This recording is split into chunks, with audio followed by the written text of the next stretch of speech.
Welcome to the Complete Fitness Podcast with Core for Complete Fitness. Your episode is starting in 3, 2, 1. Hello, peoples. Happy September 20th. Hope you guys are having a fantastic month so far. Hopefully all you guys are back into your new routines after kids are going back to school, the driving, the pickup, and all that stuff. You got a little bit of stuff cemented, and you can finally get back to doing you a little bit more. Now, before I get diving into things, like always, guys, I'll keep it short and sweet. We're on Audible, we're on Spotify, we're on iTunes. If you guys could be so kind as to subscribe to this podcast. If you're watching us on YouTube, same thing. If this has helped you in any way, shape, or form, if you could share it as well. We keep cranking these out for you guys, so hopefully it'll help you every single week. But if there's somebody that you're like, hey, I know so-and-so's had a trouble with their diet or getting in shape, or they have all these questions, they don't know where to turn, feel free to share it with them. And if you subscribe, every time we drop a new episode, you will get alerted immediately instead of having to search through and you go, oh my God, I missed 2 or 3 weeks. I missed a talk on whatever, losing weight or fasting or whatever it may be. But that way you get updated in real time, and we'll keep cranking these out for you. Now, today, I'm going to talk to you guys about getting older and something that we can't or we don't have control of, right? We know that we're all going to age. We know that we're all going to get older. We don't have the same creaks and things that we used to. Yesterday, we had a hockey game, and I got halfway through the game, and it felt like I had like a toe cramp. So I was like, oh, whatever. Maybe I just didn't have enough water. Maybe, I'm skating too hard or whatever. No big deal. Skated the rest of the game. And then when I took off my skate, you tie your skates really, really tight, right? So they don't wobble when they're on your feet. And all the blood rushed to my foot, and my toe is absolutely killing me. I don't know if it's broke. I don't know if it's jammed, but it's turning purple, and it's still intact, still on my body, but I did something to it. And as you get older, those things happen, right? You get aches, you get creaks, your joints might hurt, your ligaments might hurt, you might get a little bit tweaky more often. So it's super important as you get older to train smarter. And a lot of us do the opposite approach. We listen kind of to Father Time, and we compare the things that we weren't able to do to where we are now.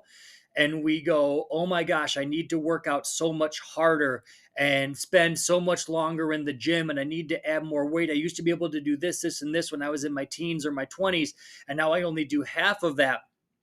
And part of that is, guys, you have to train with your brain. You have to train smarter, right? As we get older, it takes longer to recover, where I've noticed it just firsthand. I used to be able to bounce back from a workout within a day, a really, really hard workout. Now it's more like 2 days. I can still work out, but I have to kind of keep in the back of my mind, okay, listen to your body. Make sure you're giving yourself ample time to recover, ample time to rest, because you get these overuse injuries through years and years and years of training and just getting older, and maybe what you weren't able to do when you were 20 years old. If you're 30, 40, 50, 60 years old, you have to be kind of cognizant of that and keep that in the back of your mind. And for a lot of people, that's difficult. A lot of us just compare ourselves to where we were 10 years ago, 20 years ago, and we try to pick up where we left off. And we go, oh my gosh, I want to get back there so quick, harder, more and more. And then what happens? The wheels fall off.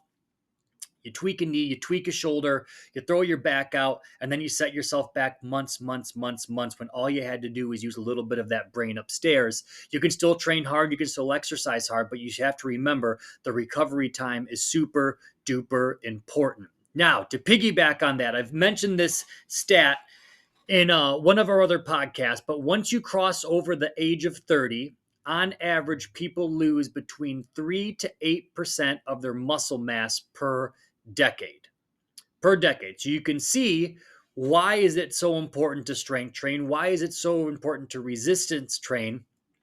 Reason being, you want to kick that number and make it as small as possible for as long as possible. And that compounds every decade, 3 to 8 from 30 to 40, 3 to 8 again from 40 to 50. So if you think in the back of your mind, okay, this muscle is going to go bye-bye unless I do something to it to keep it on me, that's a super duper important thing with resistance training. And I know for a lot of us, just like I touched on, as we get older, we go, well, it's getting so hard to keep muscle on me and I'm gaining all this fat and I don't know what to do. So I'm just going to starve myself. I'm going to eat salads every single day.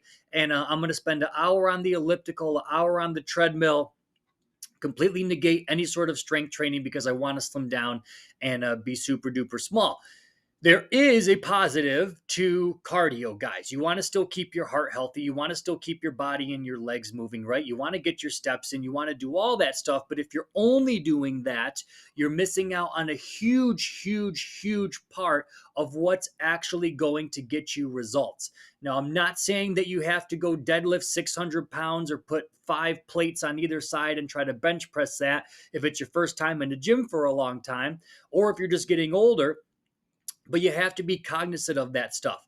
So thing number one, you want to make sure that you're adding in resistance training. Thing number two, you need to give your body the fuel to sort of support its base, right? So if you're resistance training and you're starving yourself, guess what? Flat out, your muscles aren't going to grow and you're not going to keep them intact. And you're going to see that muscle start to go away, even though you're resistance training, right? Think of it like putting gas inside of your car.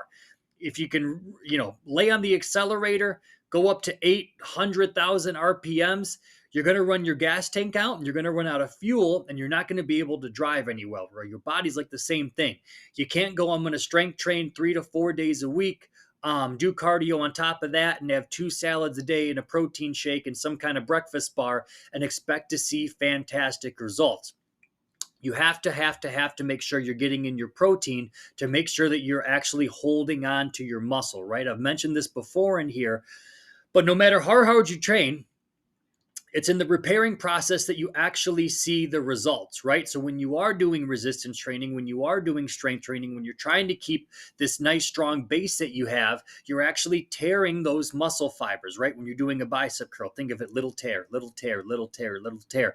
And if all you're doing is tear, tear, tear, tear, tear, and you're not giving your body the fuel it needs to repair itself and the rest it needs to repair itself, guess what? Just like with the car analogy again, that thing's going to start to break down because it's not having any fuel to actually make it stronger. And for a lot of us, we just try to kind of think of ourselves where we were in our prime, right? That's when we felt the best. Maybe it's when we looked the best. It's when we could, run through Taco Bell at 2:00 in the morning and it wouldn't have any effect, or smash a whole pizza to ourselves and you wake up in the morning without gaining a pound.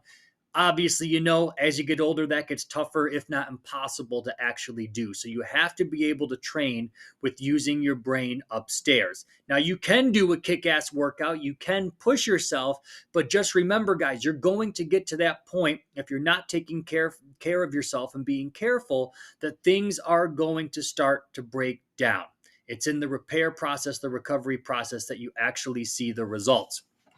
Now, that being said, you can still do cardio. You can still go for a walk. Like I said, you can still keep your heart nice and healthy. But if you're stuck in this old mindset, there used to be this old way of thinking when people had to get in shape. Right into like the 70s, 80s, everybody was super into cardio, jogging, calories, this. And yes, there is some truth to that. But what happens to a lot of people, they get stuck in that mode for years, if not decades. And when that happens, your body learns over a long period of time, like, I'm really pushing myself inside the gym and outside the gym. I'm barely eating anything. So my metabolism needs to lower itself because I don't know when the hell my next meal is going to be. I don't know how much calorie it's going to be. For the past whatever many years, I've only gotten 1,200 calories. So I'm going to make it super duper hard to burn off this food that I have inside my body because I know my next meal is probably only going to be 200 calories or 300 calories. It could be a Krispy Kreme donut or it could be a protein shake, but I need to hold on to this stuff instead of burning it off. And your body learns this over years and years, months and months, and even decades for some people of time. And you get these spikes throughout the week. So let's say your RPMs, your fat burning RPMs have learned to set themselves at 1,200. Monday, you get 1,200 calories. Tuesday's 1,200 calories. Wednesday's 1,200 calories. You're not gaining anything. You're not losing anything. Let's say the weekend comes, right? And Friday you go, well, after work, I'm going to go out for drinks with this people. We're going to split a pizza and breadsticks. Here's a big 2,000 calorie spike, or 3,000 even. That gap between 1,200 and 3,000 is where the weight gain comes in. Now, why is that? Your RPMs are set here. You exceeded that way up here. Your body can't burn this all off because you set your RPM so low. And that's where a pound or 2 pounds come in. And then what do people do? They jump on the scale and they go, oh my gosh, I'm up 2 pounds. I can't eat anything tomorrow, or I'm barely going to eat tomorrow, or I have to really push it super hard in the gym. And you end up just whooping your butt for no reason. So you have to think with your brain. A lot of it, guys, we're doing these shred programs with our members right now where we're trying to get them to lose a lot of body fat super duper quick in a month. And the biggest learning lesson to a lot of them is we're in week 0 right now, in which all that we try to do is get them to hit their protein mark and their calorie level. And you can see some people have been in kind of like a shred for years and years on end. And they go, oh my gosh, I should have been getting double the amount of calories that I was getting in.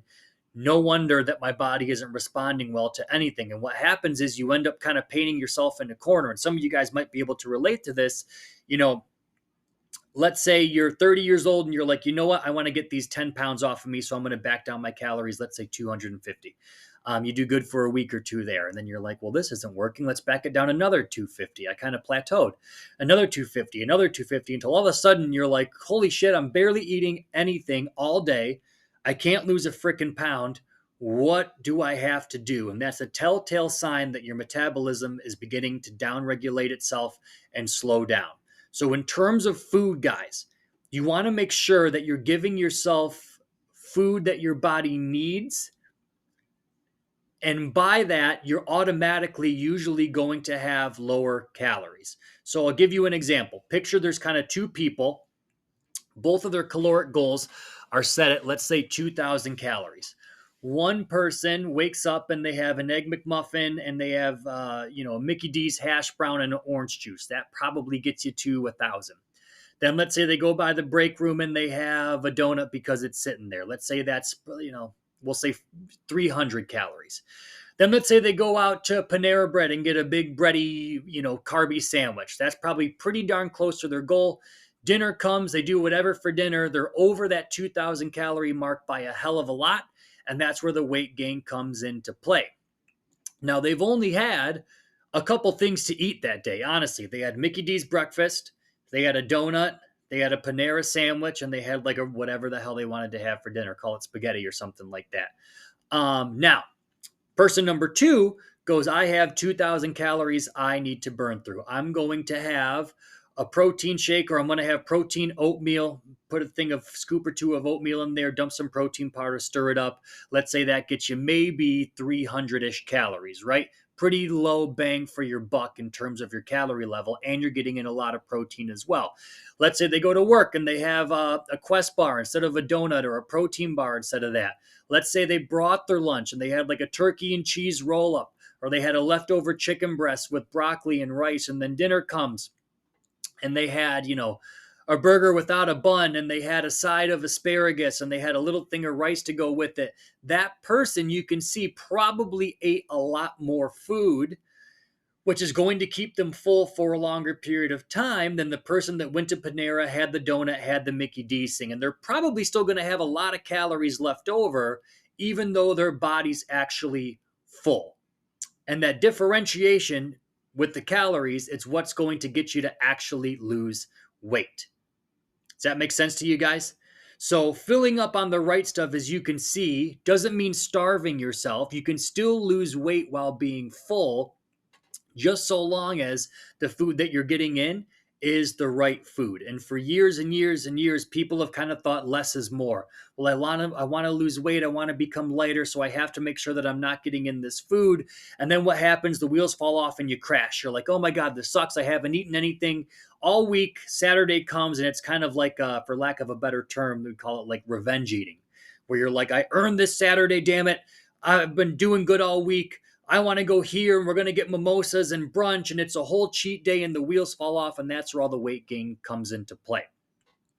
Those habits that you can repeat day in, day out, guys, I've said it till I'm blue in the face, are the things that get you long-term results. I'll give you another example. We went on our wedding anniversary. This is like the first solo trip we've taken without the kids in forever.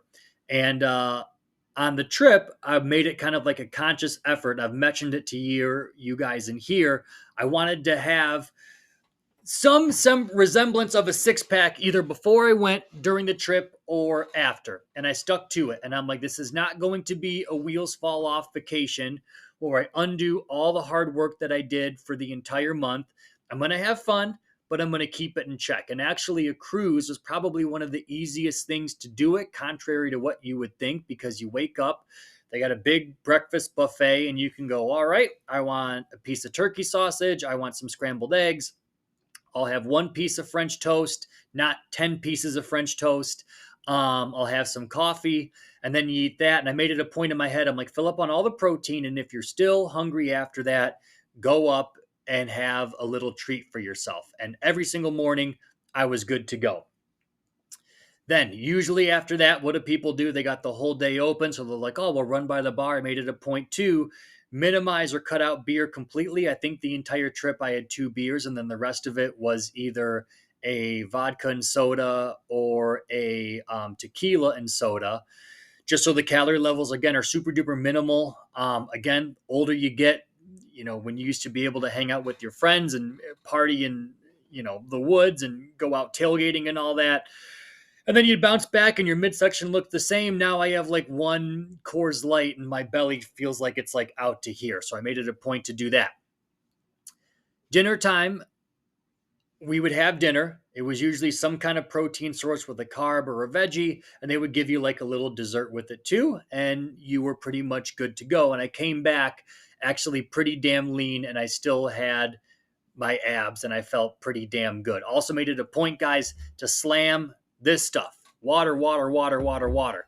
Now, kind of like how I told you, people treat the weekend almost like it's a revenge point. A lot of people do that on vacation as well. Instead of looking and going, okay, I'm going to be on vacation in 2 months, I'm going to start now doing simple things day in, day out, instead of going, oh my God, I'm going on vacation for 2 weeks. No sugar, no this. I'm going to only drink water and starve myself. And then vacation comes and they're like, whoa, let's get the sugary blue thing. Let's get ice cream for lunch, ice cream for dinner, a donut for breakfast. I work so hard to do this. And then you come back, you feel like absolute crap. None of your stuff fits. You're depressed. You're upset at yourself. And then you get back to work or back in the gym on Monday trying to undo 3 or 4 days when all you had to do is go bend, not break, right? I'm going to live a little bit, but I'm not going to jump over that line and go into the deep end, because I know I'm going to have to work twice as hard just to get myself back to normal. Again, that comes with aging, that comes with being smarter and going, I'm not a spring chicken anymore. I have to kind of do these little 1% deviations. Okay, if a donut isn't happening for breakfast because we're going to have, a piece of key lime pie for dinner, that's okay. But I have to be able to find some kind of system to where I can keep on moving. And even just steps wise, guys, we got, I think the first day we were there, 20,000 steps. We were over, I think, 10 to 15 every single day, just from waking up and actually like getting your butt moving. And I've mentioned it in here before. A lot of us do a great job hitting the gym, whether it be for 30 or 45 minutes a day. But then the other 95% of the day, we're sitting on our butts or we're laying down, right? We get in our car and we're sitting. We get to work and we're sitting. We go eat lunch and we're sitting. We get back in the car again, we're sitting. Maybe we go to the gym, scoot around for a little bit. We go back home. We sit when we eat dinner. And then what do? We sit and we lay on the couch and we watch TV or we watch a football game. And then we go lay down and we go to bed. And we do that every single day. And then people go, well, I'm going to the gym.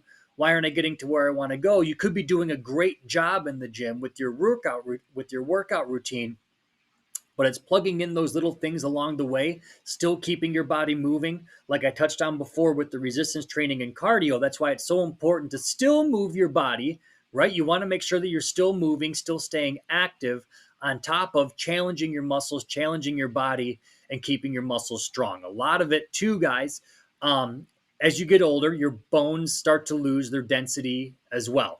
And your bones, they become weaker and weaker and weaker. And the one way that you can combat that as well is by strength training, right? Again, you don't want to add 600 pounds on your back and try to do a back squat out of nowhere. But when you can help build that bone density up and keep your bones strong and your muscles strong, that is the key to longevity. That is the key, I always screw up the sentence, to doing what you want in life and late to doing what you want to do in life as long in life as you possibly can. Someday after 10 years, I'll be able to spit out that damn sentence. Um, but that is the key, guys. You don't want to go 100 miles an hour in either direction. You don't want to go 100% wheels fall off. I'm eating and drinking everything that I freaking want. You don't want to go 100 miles an hour overtraining my ass. My joints can't take it. My body can't take it. I just need some time for my body to repair itself.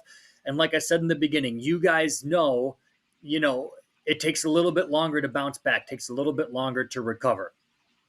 I don't know what the hell I did to my toe, but that is lesson number one. You guys can probably testament to this, where you ever lay down to go to bed at night and you feel like $1,000,000, let's say, and all of a sudden you wake up and your shoulder's sore, your back's sore, your hip is sore, maybe you slept wrong, and that's all from just, contorting yourself in your sleep. So you can imagine what actually putting in some strenuous effort inside the gym, if you're not careful, can do to you if you're not training with your brain upstairs. So let your body rest.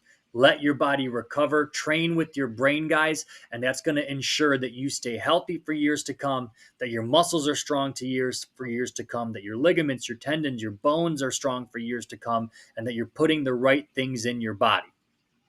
I'm a big advocate kind of on work hard, play hard, but not too hard for both of those, right? You can enjoy your life. The reason why a lot of you guys keep yourself in shape year round is so that you can do that, so that you can go and pick up your kids and throw them, or so you can get on your knees and crawl around, or so that you can go to a wedding and have fun without feeling guilty.